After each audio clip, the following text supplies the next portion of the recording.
விவரங்களை மறைத்ததாக அதிமுக முன்னாள் அமைச்சர்களுக்கு எதிராக தொடரப்பட்ட வழக்கு தள்ளுபடி செய்யப்பட்டிருக்கிறது. அண்மை செய்தியாக பார்த்து வருகிறோம். சொத்து விவரங்களை மறைத்ததாக அதிமுக முன்னாள் அமைச்சர்களுக்கு எதிராக தொடரப்பட்ட வழக்கு தள்ளுபடி செய்யப்பட்டிருக்கிறது.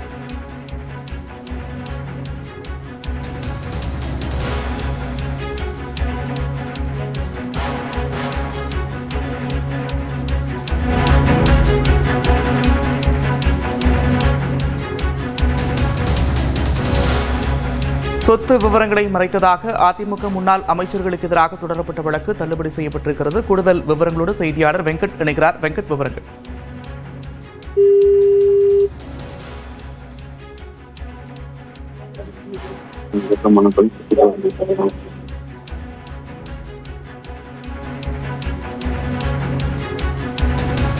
சொத்து விவரங்களை மறைத்ததாக தொடரப்பட்ட வழக்கு தள்ளுபடி செய்யப்பட்டிருக்கிறது. கூடுதல் விவரங்களோடு செய்தியாளர் வெங்கட் இணைக்கிறார். வெங்கட், விவரங்கள்.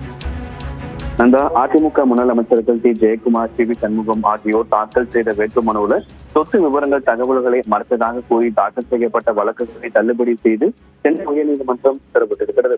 சென்னை ராயபுரம் சட்டமன்ற தொகுதியில அதிமுக சார்பாக போட்டியிட்ட முன்னாள் அமைச்சர் தாக்கல் செய்த வேட்புமனுவில் சொத்து விவரங்கள் மறைக்கப்பட்டுள்ளதாகவும் பல்வேறு குறைபாடுகள் உள்ளதாகவும் கூறி இது சம்பந்தமாக விசாரணை நடத்த தேர்தல் ஆணையத்திற்கும் வருமான வரித்துறைக்கும் உத்தரவிட வேண்டும் என ராயபுரத்தைச் சேர்ந்த பிரவீன்குமார் என்பவர் வழக்கு தாக்கல் செய்திருந்தார். அந்த வழக்கில் 2021ஆம் ஆண்டு தாக்கல் செய்யப்பட்ட வேட்புமனுவிற்கும் தற்போது தாக்கல் செய்யப்பட்ட அந்த வேட்புமனுக்கும் வித்தியாசம் இருப்பதாக கூறியிருக்கிறார். மேலும் விழுப்புரம் மாவட்டம் மயிலம் தொகுதி அதிமுக வேட்பாளர் முன்னாள் அமைச்சர் சி வி சண்முகம் தாக்கல் செய்த அந்த வேட்புமனுவில் கூறப்பட்டுள்ள சொத்து விவரங்களின் உண்மைத்தன்மை குறித்தும் விசாரிக்க தேர்தல் ஆணையத்திற்கும் வருமான வரித்துறைக்கும் உத்தரவிட கோரி அந்த தொகுதியுடைய வாக்காளர் செந்தில்குமார் வழக்கு தாக்கல் செய்திருந்தார். அந்த முடிவிலும் பல்வேறு விவரங்கள் குறிப்பிடப்பட்டிருந்தது. இந்த நிலையில் இந்த வழக்குகளை விசாரித்த தலைமை நீதிபதி மற்றும் நீதிபதி அருள்முருகன் ஆகியோர் அடங்கிய அமர்வு ஏற்கனவே இதே கோரிக்கையுடன் தாக்கல் செய்யப்பட்ட வழக்குகள் தள்ளுபடி செய்யப்பட்டதை குறிப்பிட்டு முன்னாள் அமைச்சர்கள் ஜெயக்குமார் மற்றும் சி வி சண்முகம் ஆகியோருக்கு எதிரான இந்த வழக்குகளை தள்ளுபடி செய்து உத்தரவிட்டார்.